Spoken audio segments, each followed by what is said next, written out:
Lata diri sa dos ikaduhang Pedro. Ikaduhang Pedro. Versikulo 10 hangtod sa 11.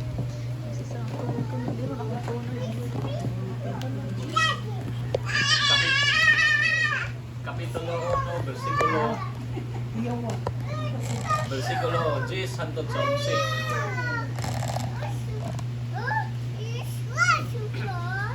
Abi na ko diri ang gatong mga tuan, abi na ko mapilos ng negosyo, no? Okay, pertingin degan na. Degan na din Personal mo, dalit. So praise God, nakita na niyo? Ikaduhang Pedro, kapitulo 1, versikulo 10 hangtod sa 11. Ang basahon. Nagingon diri sa 2 Pedro, kapitulo 1, versikulo 10 hangtod sa 11. Busa, mga igsoon, panikamuti gayud nga kapamatud-an ninyo ang inyong pagkatinawag o pagkapinili sa Dios. Kung buhaton ninyo kini, dili gayud kamo mapukan. 11. Ug niining pagiha, hatagan kamo sa hingpit nga katungod sa pagsulod sa walay katapusang harian sa atong Ginoo ug manluluwas nga si Jesucristo. Sige, magampo ta. Hallelujah. Dalaygon, halangdon ang mga Diyos Amahan nga nasa langit. Dang salamat o God, ningtak na sa kahaponon ng imong gihatag. Salamat o Diyos, nga din ka kanunay, nagpamatuod sa imong mga pulong. Nga ikaw masaligan, kasaligan sa tanang adlaw. And I pray o God, bisan naman sa imong mga pulong, nga gi-reveal karon kanamo o God, ikaw Ginoo magpamatuod, nining mao mga mensahe.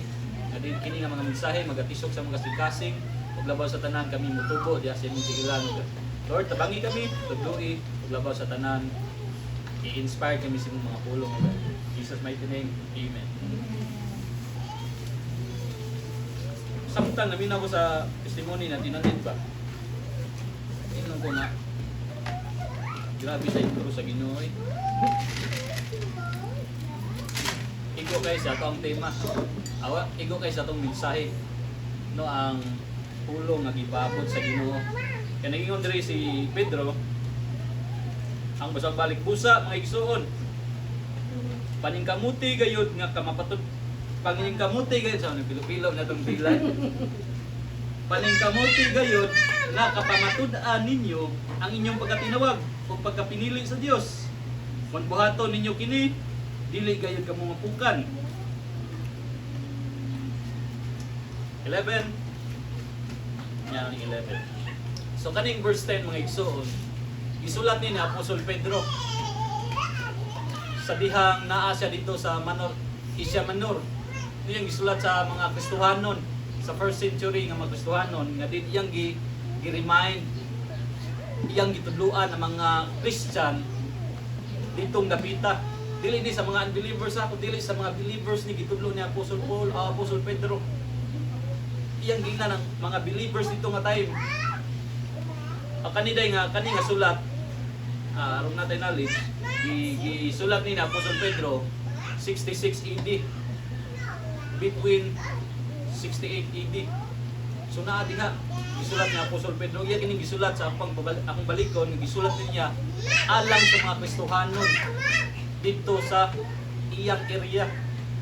Iyang gisulat tungod kay di gusto si Apostol Pedro nga masayang ang ilahang pagtuo. Di gusto si Apostol Pedro nga ang ilang gituuhan matuis. Muna ingon siya si Apostol Pedro, pusa mga igsoon. Nag-awhang siya pag-ayo. Nga paningkamuti gayud ninyo. Nga inyong kapamatud-an ang inyong pagkatinawag o pagkapinili. Nganong gisulti ni Apostol Pedro mga igsoon? Tungod kay ang goal ni Apostol Pedro, aron dili makawang ang ilang paghagog sukat pa sa una sa ilang pag-ila sa Ginoo. Di gusto si Apostol Pedro nga masayang ang kahago ni Apostol Pedro sa pagprin sa pulong. Ang gusto si Apostol Pedro, iyang ipaabot kini nga mensahe. Dili lang para dito nga area, wala ni siya wala specific si Apostol Paul kung kinsa iyang gisultihan ani. But iyang gipaabot sa tanan nga mga nituo ni Ginoong Jesucristo. Nga naman nganong kinahanglan man natong kapamatud-an ang ato ang pagkatinawag ug pagkapinili. Tungod kay ara nato makita kung tinuod ba kita nga anak sa Ginoo. Bisan kay ang bulawan Imi adto kahin siya testingan magali. Paakan magali na. Kay numdum mo sa singsing kong dako nga ipaprinda nung pibilin dito, nagsugo sa pibilin. Ang nagprinda wa say alamag, gipaakan ko dito, gipaakan og flies o dako kay natipag sa kong singsing. Yawa dawata pag paak. Jadi may dawat ni ana wa. So naglago pibilin yadto pibilin. Hindi di sila modawat og 10K nga kuan. 10 karat ba di sila modawat. So ninyo si ingon pibilin ha. Ano yung dawat nga hagban dinawatay. Apit ang gini daghan may kiniskisan kili do. One din yung dawat ko diri ka mo rin di modawat ani. So kasama may pibilin niya ang nagkuan pag-uhay mo unday makabas mo pamagi ba. So ako rang gi-emphasize diri nga ang ahensya di na modawat og tigil mo doon. Istingan gina. Bisan ako kanang maduog dagat, makita ko mga kwintas ko. Yay, may lagol ni mauna ni. Ako din ang sipaon. Usay makita na ko maganas flashlight kay double purpose mo mano. Ol aran ba? Kutsara. Apil lang kutsara kay mga stainless mga kutsara ito di ko nagdi-stainless eh. Kay amang kutsara na horot man. So sometimes ano ko nana mo na ako ang gusto mano. Nya adto na kong dagat. Usa sa akong tumong kanang singsing, Marios, Quintas. Daghan ako makita ng mga Quintas.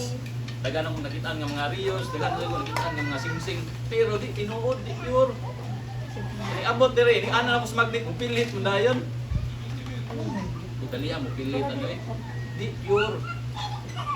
Di pure, di kadawaton di pure. Ano mga igsuon? Mabitan ang gitudluan ta ni Jesus Christ. Bisan si Jesus Christ, ningon si Jesus Christ iyang pulong na if you follow me, balik nang ko.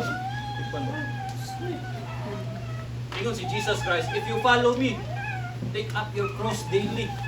Dili pwede sa imong pagsunod sa Ginoo.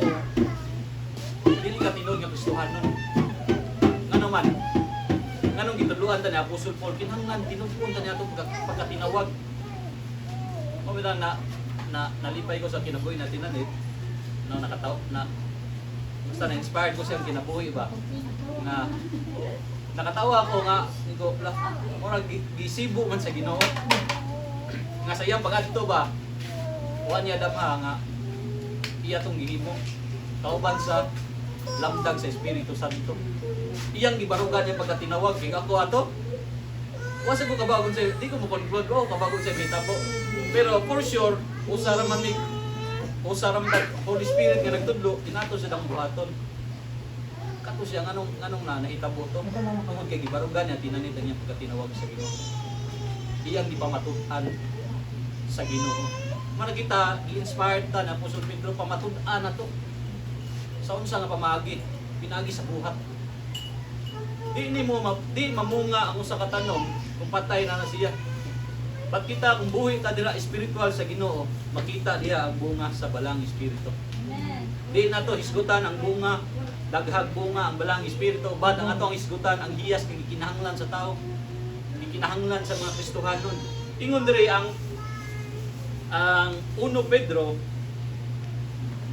2 Pedro kapitulo chapter 1 verse 5 ingon diri tungod niini paningkamuti nga ikadugang sa inyong pagtuo ang maayong pamatasan di man na to ha mao ni atong idugang dili ni siya gasa kun dili idugang paningkamuti nga ikadugang diha kaninyo unsa ikadugang maayong pamatasan ug sa maayong pamatasan ang kahibalo ug sa kahibalo ang pagpugong sa kagalingon sa pagpugong sa kagalingon ang pagkamay ng tuson sa pagkamay ng tuson ang pagkadyusnon sa pagkadyusnon ang pagkainigsuong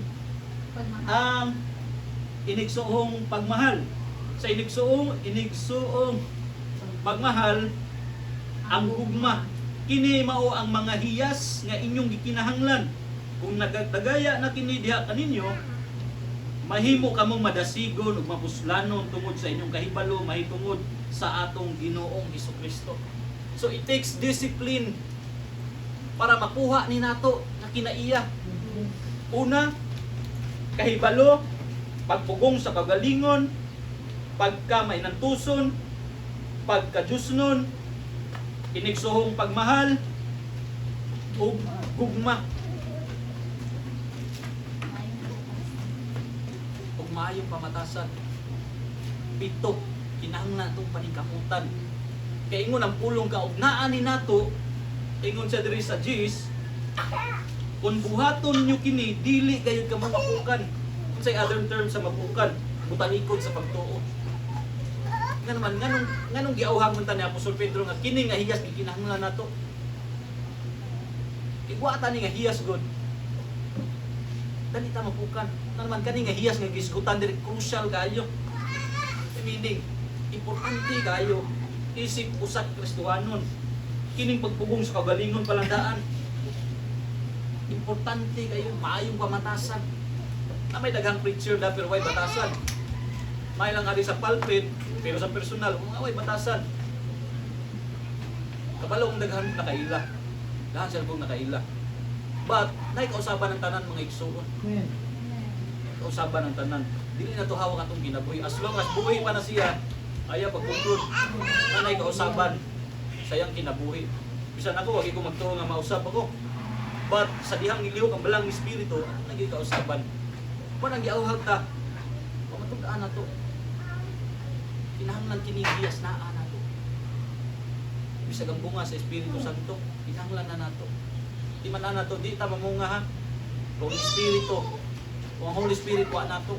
Kung na ang Holy Spirit, mamungan ang gugma. Nana nimo. Makita nimo imong isig katawo nga nay daghang sayop, nay daghang kalapasan nga nahimo. Dili na nimo tanawon nga naman. Naa naman nimo si Kristo. Even kay Jesus Christ never conclude sa iyang mga disciple. Si Pedro,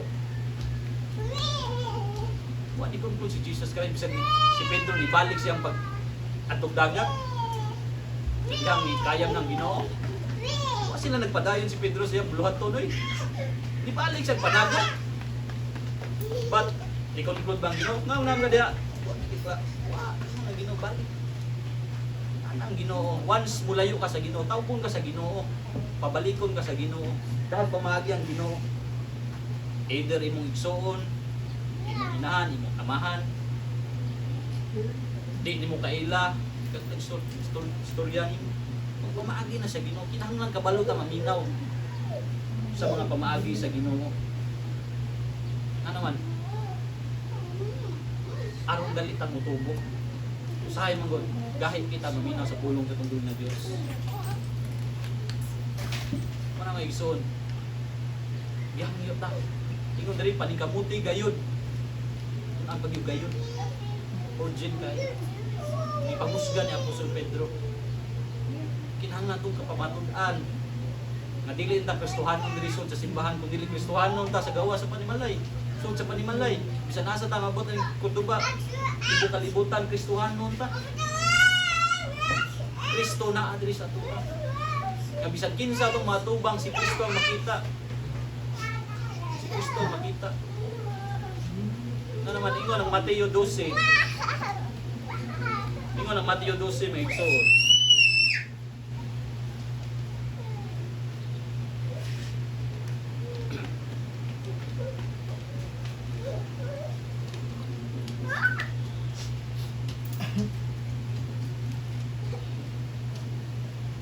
Ingon ang Mateo 12 36.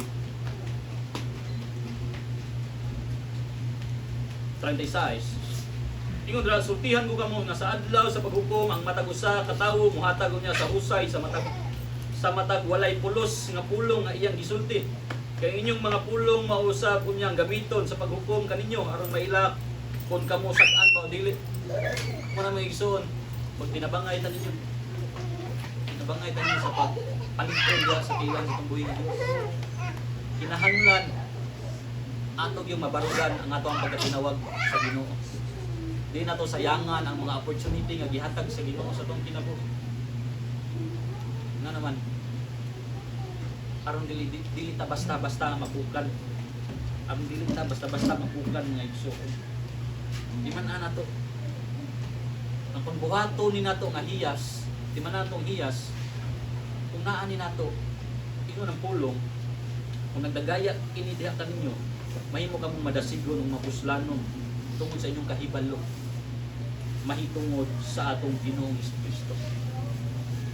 So manang giawhag ta kinahanglan magbasa ta pirmi sa pulong tunggoy nga Dios. Nga naman mao ni magtudlo sa kinaiyang karakter sa Ginoo. Once kabalo ta sa karakter sa Ginoo, kato nga hiyas nga gisulti diri, mao to tanan ang karakter sa Ginoo. Muna kinahanglan ampo ta sa belang espiritu. Nga naman kinahanglan siyang gud ang mutudlo nato. Without the Holy Spirit, there is no changes. Bisag na ang Holy Spirit sa imong kagalingon ug wa kay disiplina sa imong kagalingon, walay kausaban gihapon. Kaya kinahanglan magpaubos kita kanunay sa balang espiritu. Kaya aron iya tang namdagan ug labaw sa tanan ato yuon nga i-overdrive din niya ato kasing-kasing. Ako kadaghan ako na failure. Kadaghan ako si Gamyo, Holy Spirit. Overdrive myself. Kay maniho sa kong kinabuhi. Kaya ako'y maniho.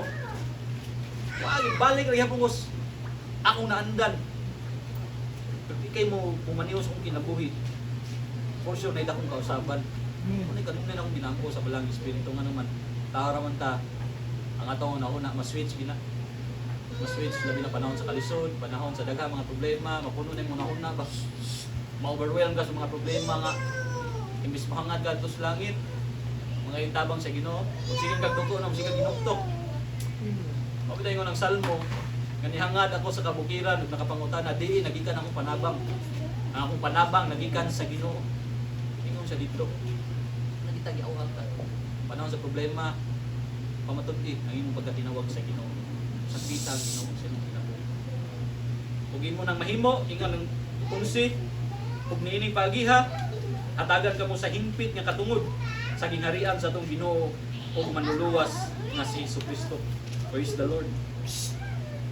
Grabe kanindot ang saad sa Ginoo. Kung ato kuno ni mahimo, kung ato ka pamatud-an nga tinuod gyud ta, pure gyud ta, kining adto sa hugmanan, kinigsala dito, wagi buling nga makita. Nganong way buling nga makita tungod sa balang, tungod sa dugo giula ni Kristo sa cross. Nalipyuhan na ta, kunya atong gimintain ang atong kaluwasan. Mura kag nag-gym, sa gingon pang pastor. Kung gusto ka amda imong lawas, i-maintain ang pag-gym. Aron ma-maintain imong lawas. The same sa nasa tuwa, aron ma-maintain imong kaluwasan, aron magpabilin imong kaluwasan, kinahanglan ma-maintain ta. Mag-maintain ta sa unsa. Imo bang ipadayag 22.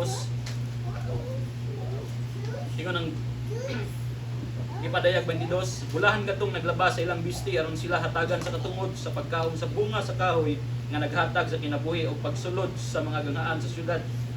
Bulahan katong naglaba. Saan yung naglaba? Tingnan ba si Apostol Paul nga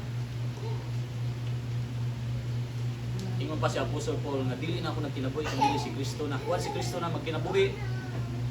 Dili nagkamo upod ba ng mga ugaw, mga maka-ugaw sa imong kinabuhi. Dili ka mapuputan ng sala. Naman si Kristo naman i-overdrive. Si Kristo nang adunay ang nagdas ng kinabuhi. Pawit na kita. Sa gato gali, di ko ganahan mo. Musulog ko ugaw mo sa nina. Kinahanglan pure kanunay itong conscience. Labahan na ito kanunay. Sa gingon diri, bulahan katong naglaba sa ilang bisti. Aron sila tatagan sa katungod sa pagkaon sa bunga sa kahoy. Kinahanglan may iso. Maintain na ito ang pagkamatarong sa mata sa Ginoo. Dagop sa Ginoo samtang may panahon pa. Nga naman, ingon ang ipadayag 22:12, si Jesus miingon, mubalik ako sa dili madugay nga magdala ganti aron ihatag sa tagsa-tagsa sumala sa iyang binuhatan. Sumala sa iyang binuhatan mga igso. Muna karon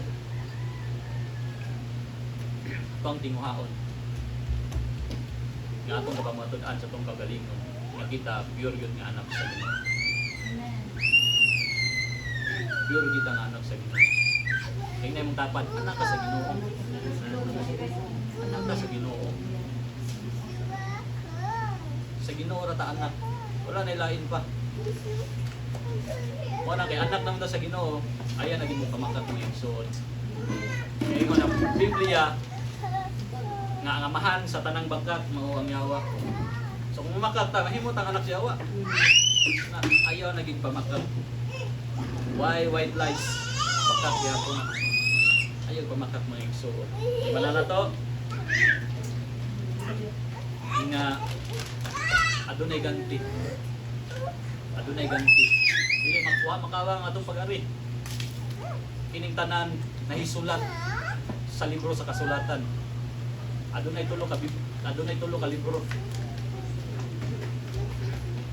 Atong isulat tanan atong kasulatan. Mura siyang DVD gabon na dito sa hukmanan. Saksak din ang DVD ba na replay. May gawa ko magbuhat na. Tsam ni. Oo, bitaw na. Hindi ta makadinay. Muna kinahanglan samtang aduna patay kinabuhi. Ingon ang pagbangutan 3 Corintios, isaw na tatong kinabuhi. O balik sa Ginoo. Pag ginulsol. Repent. Haba repentance heart. Sama ni David ba? Yung siya, create me a clean heart, O God. And renew the right spirit within me. Always na akong ginasulti sa akong kagalingan. Bisan sa ako ang kaluyahon. Di man ang yun na akong gisulti ni King David nga. Hey! Ikaw, Espiritu, anong nagluya ka man? Ano ba, pukawa. Pukawa, may katulog mong gumas sa Ginoo. Kaya pagsugot, pabiling kang nagtulog. Diya sa tilang sa Ginoo. Muna may iksoon, pinakapunto ng atong timanan. Barugi mo pagkatinawag. O pamatod-i, kaanak kita sa Ginoo. So, tapos na ulian, tanang gugmay. Salamat ang Diyos. Walang na ako yung mga pangutana.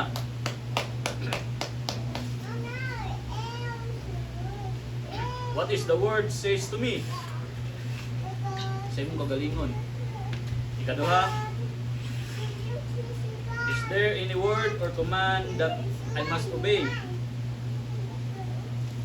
Ikatulo, is there any promise that God giving me in His word? Ikaapat, unsa man nga hiyas ang wala nato sa gisulti sa pulong sa 2 Pedro 5 hangtod sa 9, unsa man nga hiyas ang wala nimo? Panikamuti, ingon ang pulong panikamuti nga sa gingon, panikamuti nga ikadugang sa inyong pagtuo. Pini nga mga hiyas. Panikamutan na ito mga igsoon. Wala'y nagmalampuson. Hindi ka manikamot. Tawag sa tabang sa balang espiritu. Panikamot. Kuha may huwan tamad na ito, di ba? So, kuha, ako yung ulit ang mga espiritus.